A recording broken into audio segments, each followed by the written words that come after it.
I stopped calling myself a Christian because it was a label that was not effectively communicating where I'm at to people.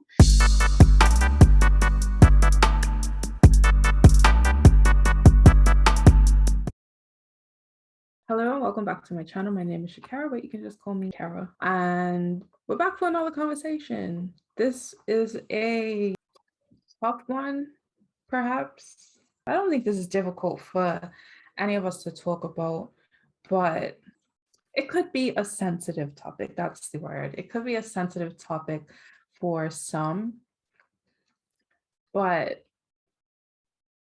I hope that it may prove helpful for some as well. So today we're going to be talking about walking away from Christianity. I have a few guests who are on similar journeys as I am. And yeah, I'll let them introduce themselves and we'll just get into it. So thanks guys for joining me.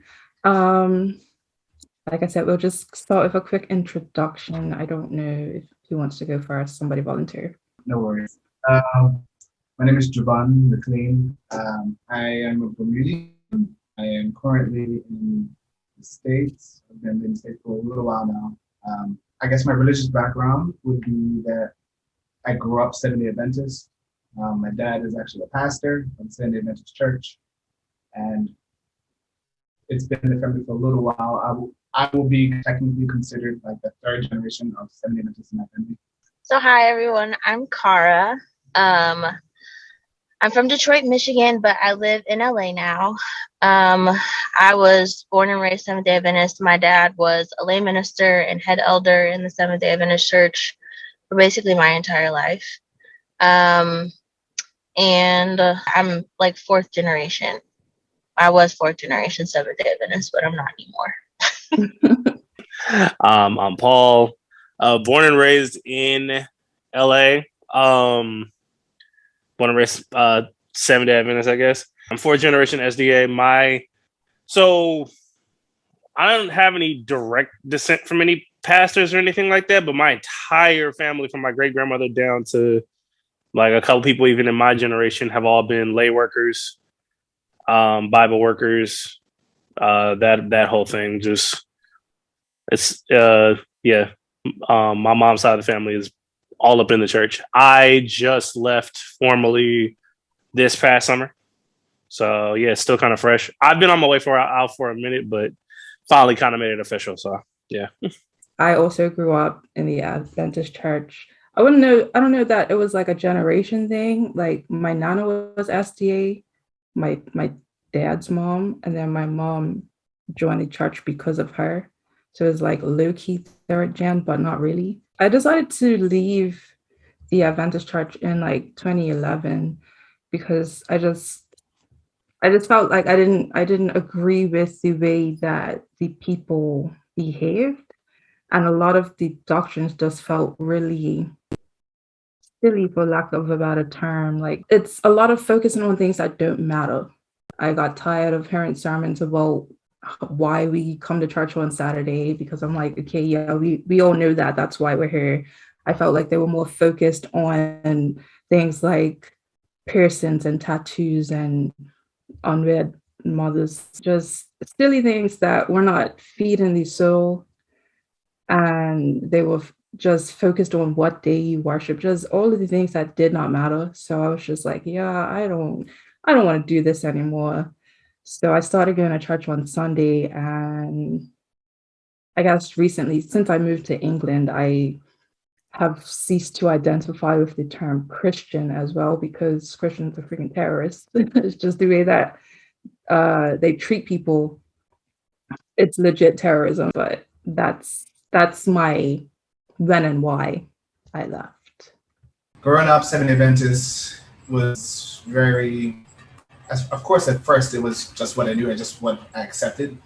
But I really started to question things sometime in my high school. There were a lot of things that Seventh-day Adventists did specifically that bothered me. Kara did mention a lot of the things that I was kind of like questioning as well.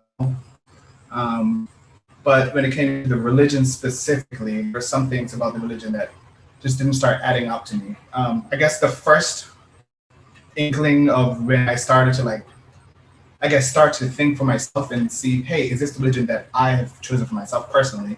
It's actually kind of funny. I was younger, and I watched this movie. It's a movie called Everlasting Talk. Long story short, this family found a well that if you drink from, you live forever.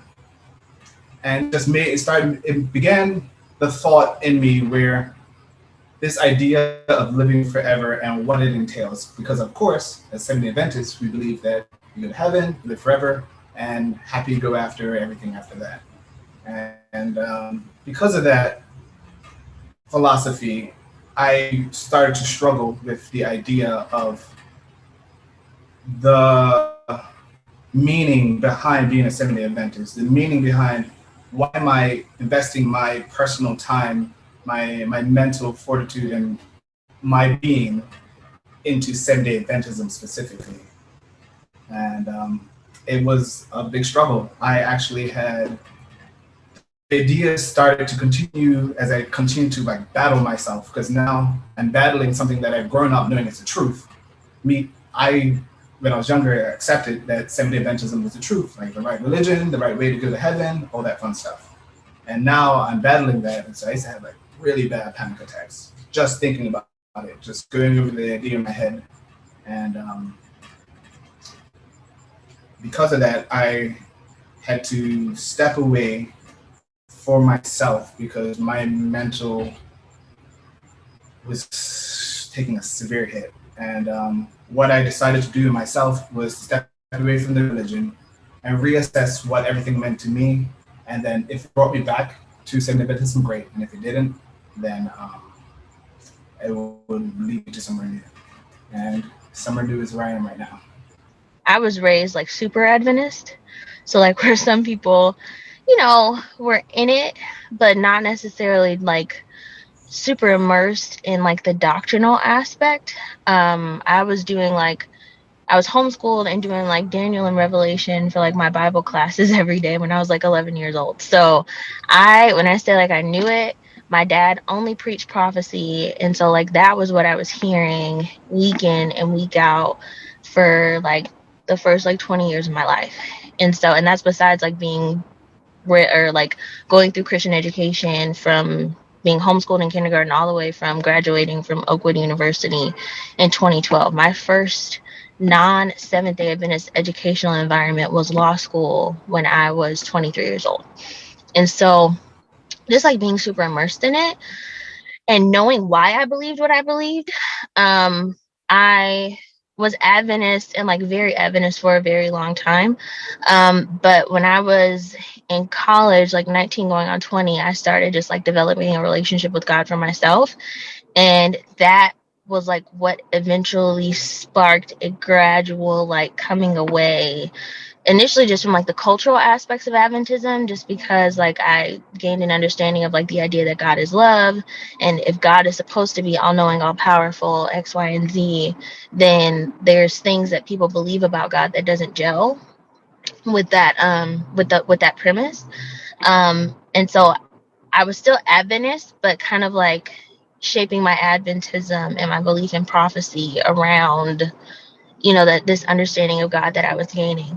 But then I went to law school and kind of just I think people think that when you go to law school, you learn about law.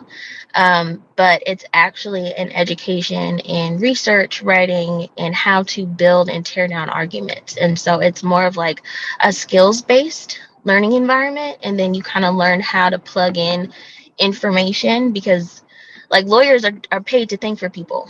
And so just kind of wrapping my mind around that and realizing that you can kind of make an argument for or against anything. And I had a lawyer tell me that evidence is only as good as is the group of people or the person interpreting it. Just little things like that started to chip away at my belief in the core parts of Adventism. And as I was journeying and asking questions and kind of like debunking things. I was sharing that with my family and with my church, and my dad, who knew Adventism more than probably anybody I know, just from like a doctrinal and prophetic standpoint. He would be the one. I'd say something like, oh, I don't think that the Adventist church is like the remnant church, like it says. And he'd initially be like, oh, wait, no, because Adventism, da da da da da. And he'd like give the argument, and then he'd go back and study it, though. And then he'd come back with like Bible verses and, you know, Ellen White stuff and all this stuff to like prove my just like logically this doesn't make sense. But then he could prove it. And so there was like this ongoing process of me asking questions, him finding the answers. And we just slowly kind of like reasoned ourselves out of it. Because I think, and what I think is unfortunate, particularly about our generation, is that because so many of us are born and raised in it, and even the people who come in, I don't think that you get a full just like education or understanding on how the denomination was formed, because the stories that we were told as children, just like as this cursory, like, oh, Ellen White gets hit in the head with a rock, and then, you know, she has these visions, and William Miller and blah blah blah, like that's not even remotely accurate in terms of what actually happened.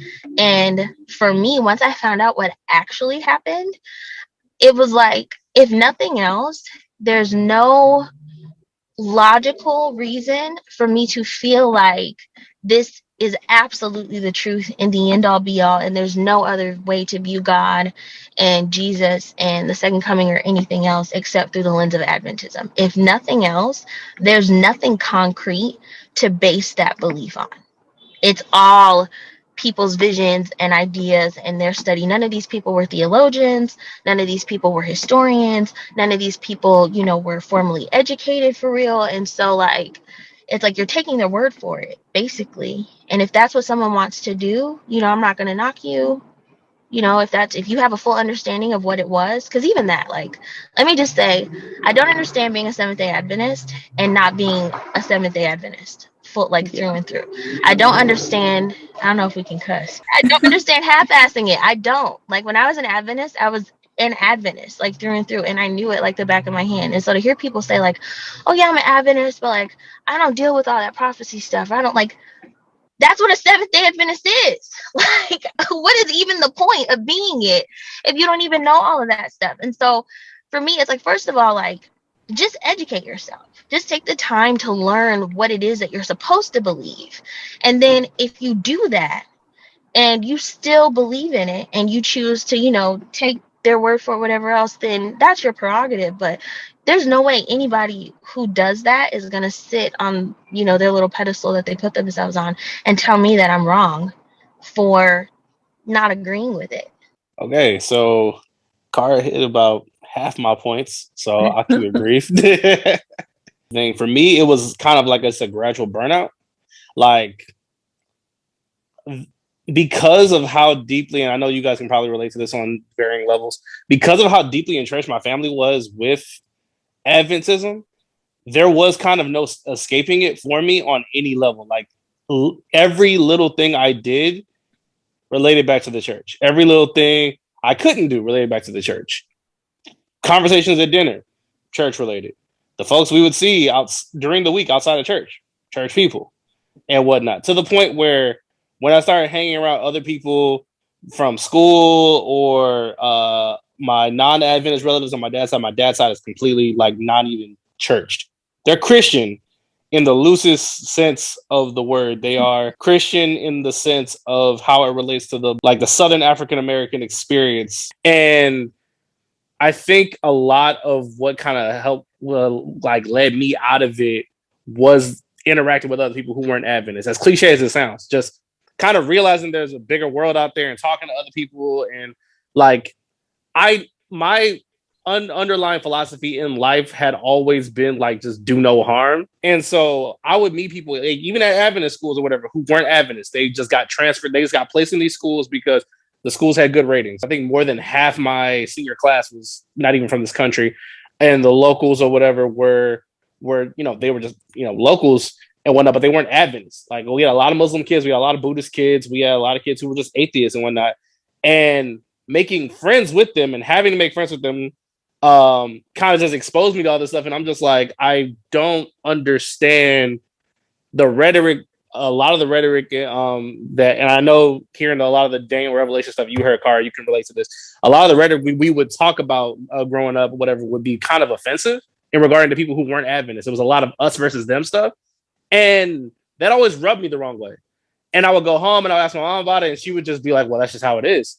As in the nicest way possible. It's just like, you know, when you get to heaven, there'll be us, and then that's kind of it. And I'm paraphrasing, Mom, if you see this, I'm sorry.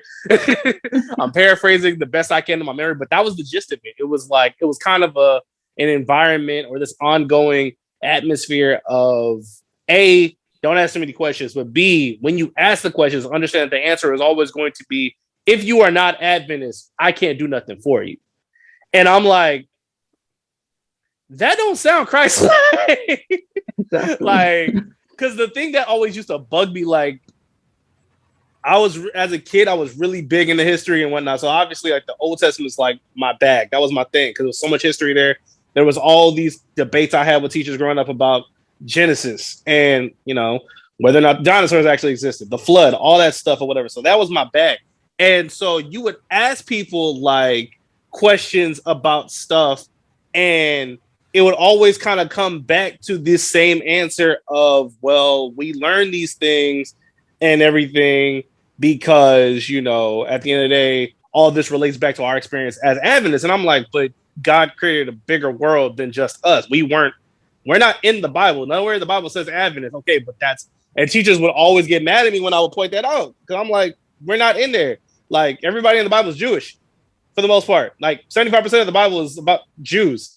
So how does this relate to us and whatnot? And so a lot of that, you know, not getting answers to that used to irritate me, but just the people aspect of it, honestly, just going back to that thing of, if you're not Adventist, I can't help you.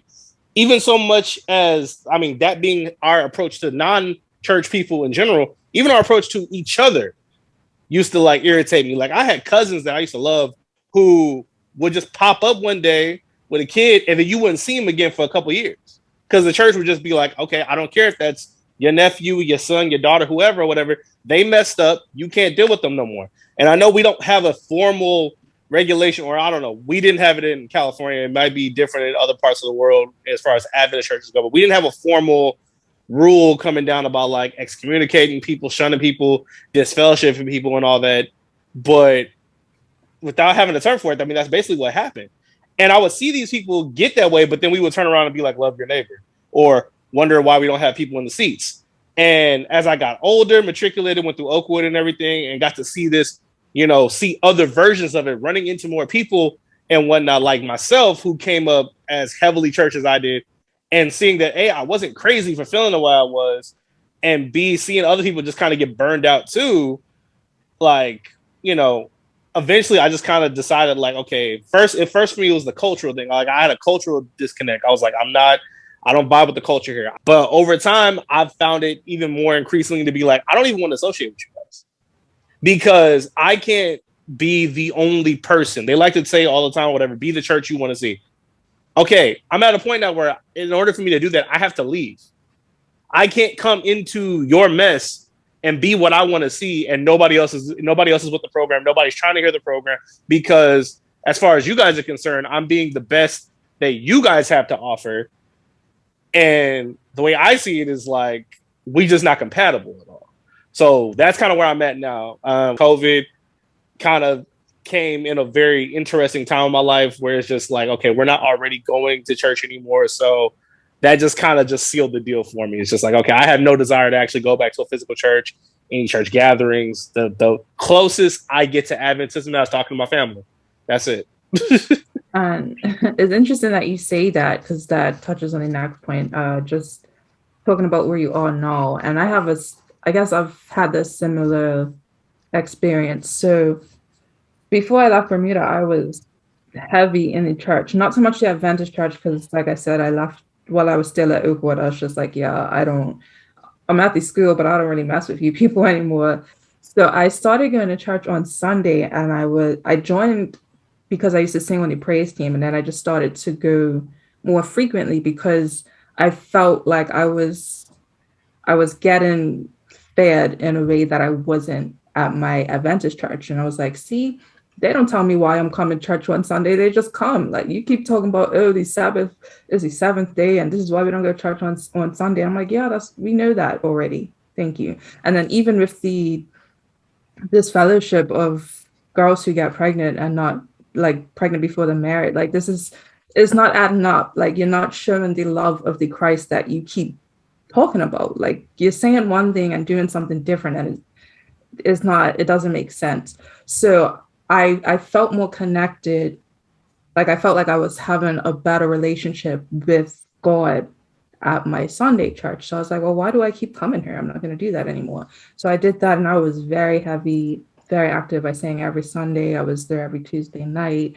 I was there every Thursday for rehearsal. They used to have this thing called prayer boot camp on Saturday mornings. I practically lived there. I was exhausted. So when I moved to England and I didn't have a church home, and I finally got to breathe, I was like, yo, this is nice. I'm not in a hurry to find a new church. Eventually I did find one, and I was going, and I was still kind of like tired. They'd be in there for 4 hours. And I'm like, yeah, it was a lot. So when COVID hit, it was just, we don't have to do that anymore. We don't have to go to church because church ain't open. And you know what? It's nice to stay home.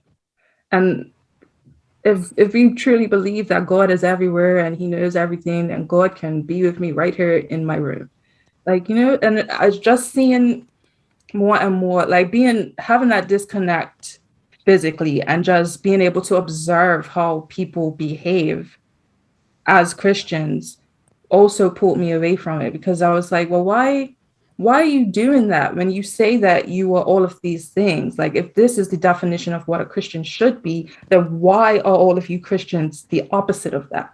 That is confusing to me. And like, legitimately, like, I say Christians are terrorists all the time, because they are. Like, it's a certain hierarchy that they think they have, like just the belief that we are right and we're better than everybody else, and unless you are like us, you're gonna burn. Like, that whole mindset, I can't deal with. I can't be on board with. So I just had to be like, yeah, no. And that's pretty much where I am. I don't really have a religious title for myself, but as far as my relationship with God, like, it still exists. Like, I still believe in God, but I don't resonate with the whole Christian thing. There's so many topics that we could like literally touch on all the time. So many things that were brought up. Of course, what was mentioned earlier by saying how Seventh-day Adventists, like, we are the remnant, or we are it. If you're not a Seventh-day Adventist, you're not going to heaven and stuff like that. That was one of the big things as well for me that really like got me thinking, because I was like, how can this be if God is this omnipotent, all-powerful being, and the Seventh-day Adventist Church is the chosen people? The Seventh-day Adventist Church only started a few years ago compared to other religions. We're a very new religion. So what happened to all the people before that? What comes of their salvation or their damnation? What comes of the people who weren't able to have religion in their life, weren't able to express any type of free will? What happened to people who were caught in slavery? What happened to people caught in famines and wars? And that was their life because that's what their country was steeped in. They didn't even have a chance to get to know God or get to understand Christianity. And another point would be, just like how a lot of us grew up in Seventh-day Adventism, which is a very, very niche part of Christianity. What about the people who grew up Muslim, Islamic, Jewish? Like, those are, frankly, more established religions with more history, but how are we right and they're not? And so one of the parts of my growth was coming to the aspect of, well, first of all, I do believe in God still. I do believe in God. And I feel that God wants connections with humans. And we as humans around the world, just like how culture is different, have interpreted our connection with God in various different ways. And God doesn't care about your specific connection with him, as long as you have a connection with him. That's the relationship that he wants. That's what else can you give an all-powerful, omnipotent being if not love? And if, as you mentioned earlier, God is love, right? God, that's the biggest thing that we come back to. God is love. So this omnipotent being who can do everything, see everything, know everything, like what is left for him to enjoy when it comes to his existence? It has to be love. That's why I believe humans were created, to perpetuate a love back to him, just so we can enjoy the life he's given us and use that life that he's given us to love and to reflect that back by everything we do. So the whole idea of going into a specific religion and you have to do it this way and you have to focus on God and have respect and reverence in this type of manner, it really didn't resonate with me, because I was like, if we were made in God's image, and if God made us, right, he made us with so many emotions, he made us with so many different beliefs, he made us with free will. So by having free will and by having all of these emotions, why can I not communicate with God in a humorous manner, or just relax? Or why do I have to always approach him in such reverence and holiness and, oh, you're everything and I am nothing? Why do I have to constantly like downplay my self-existence to acknowledge your greater existence? Why can't I just acknowledge my own existence and use my existence to love outwardly, to love what God has made, this earth that we live in and we charge, to love life that we have, and by loving in return? Why isn't that enough? And I generally think that's enough for us to do. By us living our lives to the fullest, by us living our lives enjoying what he's creating, sharing our love, that's sharing our love with him. And Seventh-day Adventism was way too close cut to say, no, that's not enough. You need to do all these certain rules, all the politics in it. It was too much. And so where I'm at today and how it has impacted me is I have, of course, pulled away, and I understand my communication with God on a different level. It doesn't matter what type of religion you're in. If you're choosing to live a life that is by a moral code where it adheres to love, then you're doing the right thing. And the last part about this journey, which is really interesting, is the idea of heaven. I'm not sure what you guys think about this, but I'm just going to throw out my tidbit here. And the idea is that we're stuck on this sinful earth, and we are going through all these trials and tribulations, and this is a big test for us, so that when we pass this test and go to heaven, we will live happily ever after, and so on. And I personally don't fully align with all of that, because if God is an omnipotent, all-powerful being, and we were actually, here on earth, which is sinful, which was corrupted by sin, how come we have to go through a trial in order to affirm ourselves that we can be in heaven? How come God can't just cleanse our sins, if we accept it, then just cleanse us and take us to heaven now? Why is earth in this human realm a test?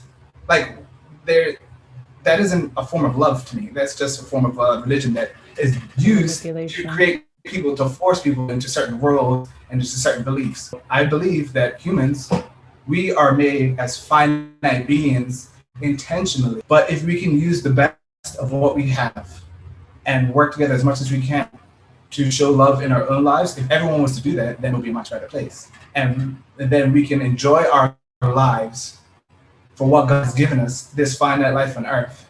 And then when our life is done, we can be happy in accepting the fact that, hey, my life was complete, my life was fulfilling, and I have given, as human race does, I have given a next generation to do the same. And so thus, God, who is a potent, all-powerful being, can continually get love from the human race, if that makes sense right now. Okay, that's very interesting. I think I just started talking with my friends about the whole heaven thing. I haven't thought too deeply about that, but those were very interesting points there. Clara, you mentioned you started a church. Yeah, Yeah. very curious. So before I even get into that, because that is important, because it speaks to a couple of points that you guys made, but I think just in terms of like where I'm at, because where I'm at is what sparked the whole idea for the church and everything. I think that belief is very layered. And I think it's also inherently limited because it's intangible. It's not something that it's a belief because at the end of the day, you can't tangibly or finitely prove it, right? Because if you could, then it would be a fact. And so I think that even just approaching spirituality, it's so important just to like understand your limitations, because I think that when we talk about humility and meekness and stuff like that, I think that for me, that is what that is talking about, because you can't even begin to understand anything if you don't first understand how limited you are, and how small we are in comparison to what is supposed to be this infinite, all-powerful, all-knowing entity. I think people don't even understand how much programming we get before we ever open a Bible. So by the time we do open it and start to look at what's in there, we already have our minds made up about so much. And the way that our minds work, you cannot bring in new information that conflicts with what you already believe to be true. And so there's a whole process of just unlearning everything you think you know to be able to be open to learning new information. And so it's this, just belief in general is this whole intricate process. Like, I think people see me now and have no appreciation for the fact that I'm 11 years into my journey. I'm 5 years out of Adventism. I'm 2 years into having our own church and, kind of worshiping in that way. Like, this is not, some overnight, oh yeah, I'm not Adventist and I'm not Christian and I'm whatever else, because like, it's a fun thing to do. And even taking for granted like that process is extremely difficult. To get to a place where like your community that you've been in for all of your life doesn't feel like community anymore is heartbreaking. Like, it's not, you don't get to that place and it's like, oh yay, like I'm free and Adventists suck and I'm just happy to be away from them. Like, no, it's like you mourn that, you grieve the loss of not fitting into something that you've been conditioned to believe is true and right and that you're supposed to be a part of forever, because that's where God wants you to be. And then dealing with the backlash, or not. Some people are super negative, but then there's people who just don't understand. And so just dealing with the lack of understanding or being misunderstood, or ridiculed or talked about or whatever else, and then trying to share your experiences and that not being received, like it's a lot. And so I don't, for the people who may see this and who are like in organized religion or whatever else, and you think that this is just, oh, your feelings are just hurt, or you just don't like people or whatever else, and like you need to like get over that because feelings are not reality, whatever, like you cannot be dismissive of something that you haven't experienced, especially when it's concerning something that is so deeply held by so many people. Like, if you don't understand what happens when you let go of that, you should not speak negatively on it. And for the people who are in a place where they're thinking about transitioning or they're transitioning out, understand that like people who are on the outside understand exactly how difficult it is, and you're not alone, and you're not crazy, and it's not something that's flipping. Like, we understand that it's super hard, and just it's amazing that you even have the courage to ask your questions and to do the work that you feel you need to do to be able to find just like some peace within yourself so that you can have a relationship with God. So for me, getting out was difficult in that sense, but it was really the love thing for me as well. Communicating clearly and effectively has always been super important. And so for me, labels are not that big of a deal, just like from a, I guess, like theoretical standpoint, because labels are supposed to communicate something. I think the problem that people have with labels isn't so much the label itself, but that by putting a label on yourself, generally speaking, you're limiting yourself to, this box. And most of us don't fit neatly into these little boxes, right?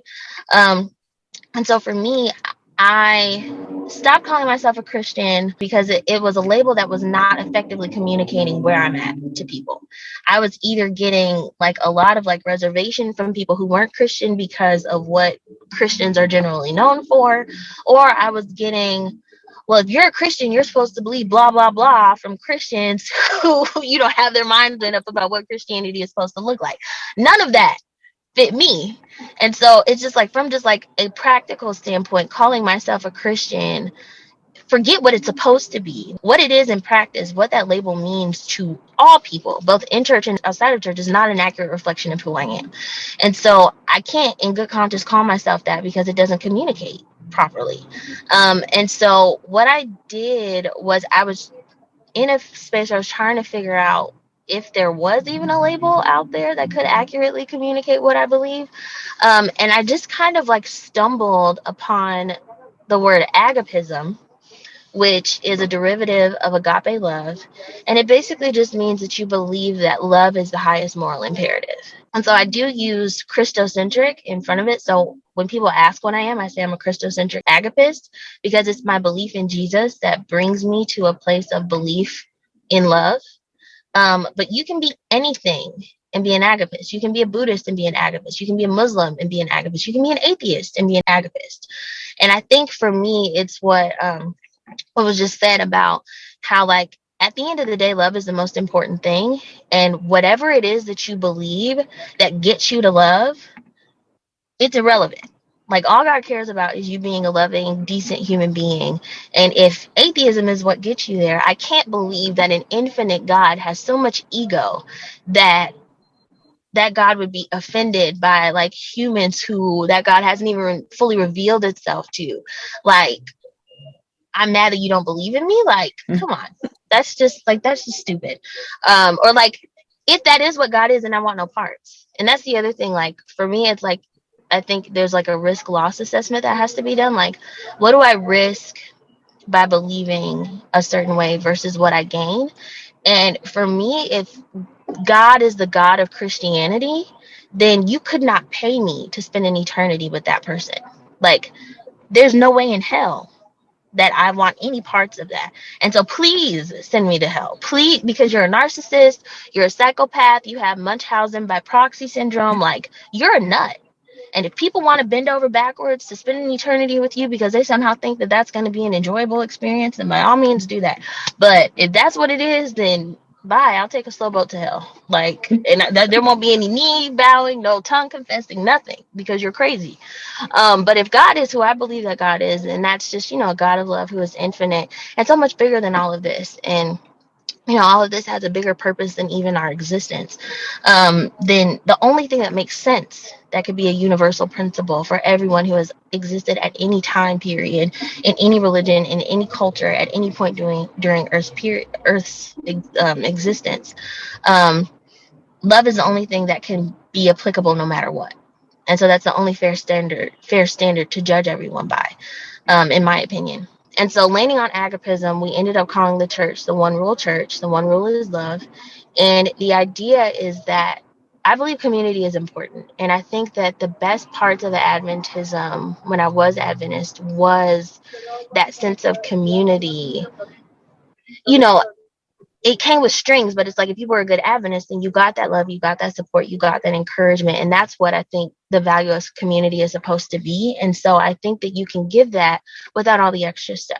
I think that the purpose of church is supposed to be to give community to anyone who needs it, and give them that love and that support without trying to box them into one belief system or something like that, or using the belief system as a barrier to them having access to the benefits of the community. And so we have people who are nothing. We have people who are Christian. We have people who are Adventist. We have people who are agapists, and kind of everything in between who come to our church. And everyone is entitled to their opinions. The only thing the community is like, protective of is being respectful of each other as we share, our differences in opinion and stuff like that. And I think that that's how you learn. I think that exposing yourself to people who don't agree with you, who don't see things exactly the same way that you do, I think that's how we all gain perspective and become more secure in what we believe in ourselves. And I think that a lot of like the vitriol within religious communities is due to people being spiritually insecure. If you need that confirmation outside of yourself to validate you because you're not secure within yourself. And I think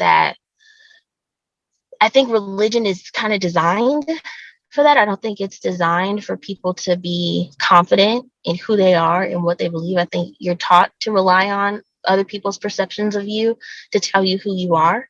And so I think when you take that out of the equation and you're empowered to just be who you are and know that you're going to be loved and accepted regardless, as long as you're not doing harm to anyone else.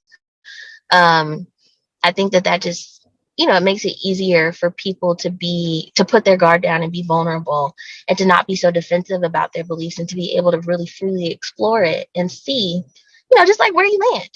Because if you know that people are going to love you and be there for you no matter what, then there's nothing to be afraid of.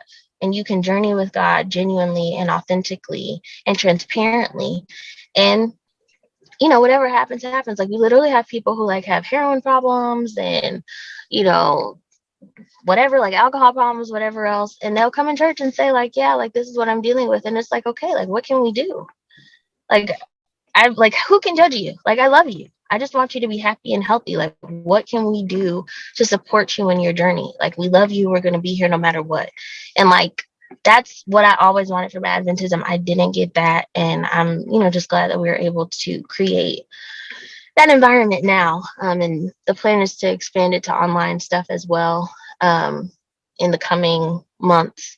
There's actually a guy in London, Shakira, who I'm hoping to work with to do some of that. Cool. I'm very interested in your online stuff, so I will be looking out for that. It's cool that you mentioned how you have people that are struggling with things, because I was just talking about this with my friends on our podcast. I was saying I think the Christian church or churches would be a lot more effective if they were just transparent, because it's like we're trying to live this life and have this portrayal of perfection, which is so ridiculous because that's literally unattainable. Like we all know that we are imperfect, yet we constantly try to portray perfection. It just makes no sense. So if we were just all more transparent about where we are and say, hey, I'm struggling with this. And if we were more receptive to those struggles and more understanding of those things, then I think the church would do a lot better. Paul, I know you touched on where you are already, but if you have anything to add, go for it. I mean, again, between Kara and Jovan, like a lot of what I could have said has already kind of been said. I'm just at a place now where I'm like, okay, like you said before, God is everywhere. So why would I limit him to one specific path of doing stuff, especially if I feel more connected to him doing stuff outside the church or doing stuff in this way that feels more right. Like a thing I used to hear all the time whenever I bring that argument up as a kid is like, okay, well, no one knows the ways of the heart. I'm paraphrasing right now. I'm sorry if I don't get the verse right, but it was just like the heart is deceitful above all things, whatever. And they used to say that to basically say you can't follow your heart on these things. You can't really follow your own convictions. You got to follow what the word says. But I'm just like, I don't buy that. That's never felt right to me in a sense that it's like, why would I have such these strong feelings, whatever, towards this thing? And it's like, okay, when I want to do something, it's not okay. But if you were to get up in the pulpit and tell me, okay, well, if God's speaking to your heart and you feel that pull on your heart, then follow that. It's inconsistent. It's hypocritical even. And so why do I have to wait one day out of a week to, show up and have you tell me how to listen to my heart to follow what I feel impressed on or convicted to do anyway? I don't need it. And so I just think the last, year and a half going on 2 years, really, really provided this place for me to just kind of build the life and the kind of culture I want when it comes to like, spirituality, religion, faith, all that and whatnot. And it's great. I'm not gonna lie and say that I feel like I have it all figured out. I'm still figuring stuff out. But I've got good people that I'm in connection with. I've been to Carr's Church a few times. It's cool. Like, yeah, I like where I'm at. I think the one thing I am currently kind of like, I guess, grieving is the best way to put it. The way that I think Jovan put it. It's just kind of like the loss of like that connection with my family. Like, yeah, I miss y'all. I miss being able to be in contact with y'all, but I do not miss the judgment for no reason. There's no real community there. There's this whole feeling of do as I say, and then you get to be a part of this. It's like, do I actually want to be a part of something that really kind of makes me, jump through all these hoops and still kind of come away with nothing? And whatnot. And a lot of it I had to wrestle with God on and be like, okay, is this fair to you? Is this fair to my understanding of you? Is this fair to me to be sitting here and just being like, okay, letting these other people, these third parties or whatever, determine my walk with you? Is that fair to either one of us? And I just kind of came to the conclusion that it's not. Like, think about the relationships you have with people. You don't want other people dictating how you deal with people. You don't. You and that other person, that other being or whatever, decide the terms of your relationship. And so that's kind of where I am with God right now. It's like, I feel like God's cool with where I'm at right now. I mean, I could be doing better in a lot of areas, but I feel like a lot of the stuff that I was kind of getting, my ear yanked about or whatever, and my hand tapped, back in my home church over, I feel like, God's kind of like whatever about it. Like, I've always just kind of been of the mindset of, if God is love and God being love, it's like, okay, as long as I am moving in that aspect and I'm moving, I'm not hurting nobody. I'm doing what I got to do for me. I'm trying to be as, cognizant and respectful as possible of A, the stuff I was raised in, and B, who I believe God to be, then we should be good. We should be. If I come to find out something else, then, I'll let y'all know. That's biblical. But I'm not going to preach. That's a sermon for another day, but that's biblical. Yeah. And I mean, another thing, I'm going to say this and I'm going to be done. My one biological parent I have left, he's Muslim. And the one big wake-up call I had long before this thing even popped off, I went to go see him in lockup. We had this long conversation about, him and talking to me about his new walk in his life. And I would tell him about the stuff I would do. You know what he would do? He wasn't quoting the Quran at me, even being a new convert. He literally threw Bible verses back at me, better than any pastor I knew. Like, for people to sit here and say Christians are the only ones who have truth, no, because we all have access to the same books. We all got the same 24 hours, as some people say. So it's like someone who is not Christian using whatever means he could, both in Islam and in Christianity, whatever, to talk to me out of love. I was like, you know what? Nah, this is happening for a reason. I get this. So it's like, I don't really feel an imperative to be like, okay, at some point I'm gonna go back. You always hear stories about people leaving the church and going back. I don't really feel it because that's not where I'm at. And I don't see, even when I have my own kids, I don't see myself going back for that. I feel like there's other options out there for the community that, A, something similar to what I grew up in, but also B, better alternatives. There's a lot of mistakes I think we can all say that, growing up in Adventism, there's a lot of stuff that we wish didn't happen, that we wouldn't want to happen for our kids or for our families and for ourselves going forward and whatnot. So I feel like if there's better out there, why go backwards? Exactly. Well, that's pretty much it for the conversation. Thank you guys for joining and sharing. I guess for just closing out, if you guys have any advice, I know Kari gave some advice in your last response, but if you have any closing remarks or any advice for anybody who is a Christian or an Adventist who has doubts or questions and maybe feeling like they want to transition out, but they may be afraid, or just, experiencing anything that we've experienced, like, what would you tell them? I would just really quickly say, like, God is big enough to be God. And you do not need anyone else to be God. for God. And so at some point, you have to trust and rely on God to be God. And so whatever that journey looks like, no matter how crazy or, nonsensical it may seem to other people, you have to trust that a God who loves you, who has a plan for you, who wants what's best for you, who's supposed to be working everything good and bad together for your good, that God is not going to let you drown if you get out of the boat. And just because everyone else around you is afraid to get out of the boat doesn't mean that you have to be afraid, because if you keep your eyes on God, God is going to keep you. And even if your eyes fall away from God, when Jesus got out of the boat and was walking on water towards Jesus, he started to sink below the waves, and then Jesus grabbed him and walked with him. And so as long as you're trusting God to be God, I think that everything else will fall into place, because it has to, because that's what God promised. And so either God is going to come through or God is a liar. But other people's fear should not dictate your journey.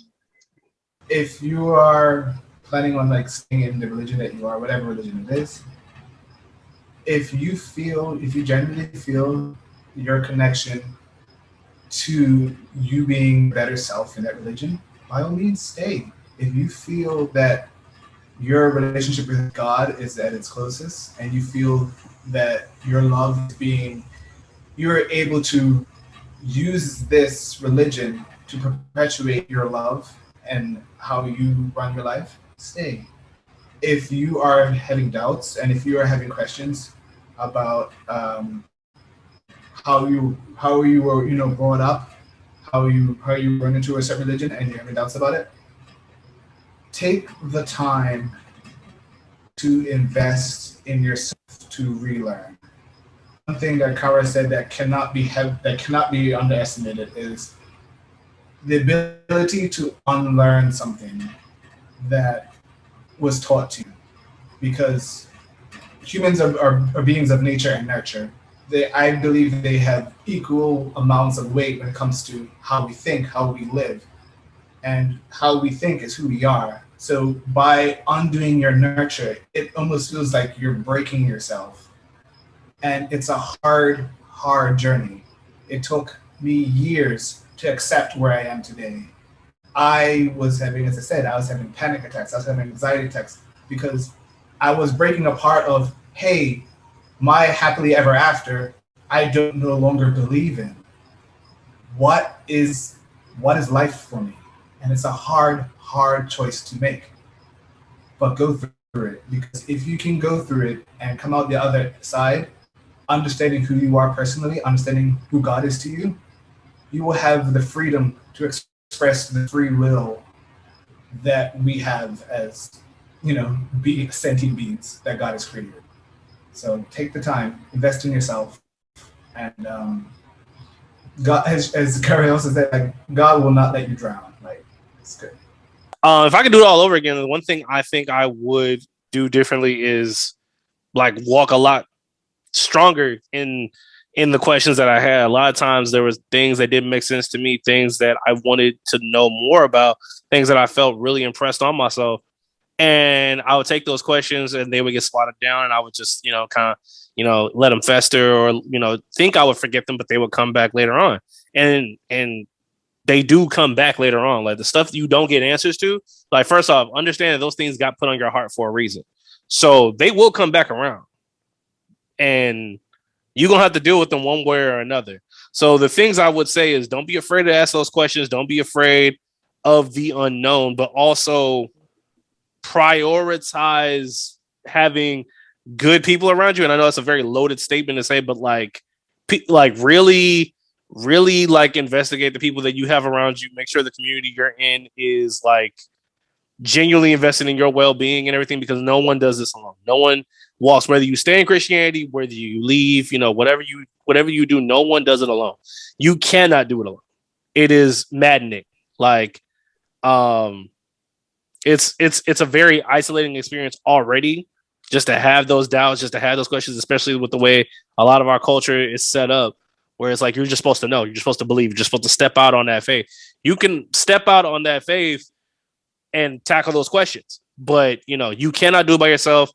And it is, again, it's okay to have those doubts. Just make sure that you got the right people around you trying to investigate those questions, those doubts you have, but also like, just understand that those things you aren't sure of, those questions are there for a reason. They're there to help you grow. Like God would not have that there for a reason. The way we believe that same way we believe God wouldn't put more on us than we can bear. That whole thing, which is a whole other conversation. That thing is misquoted all the time, but it's a popular sentiment. So the point of what I'm saying is the same way we believe that God, gives us stuff that we can handle.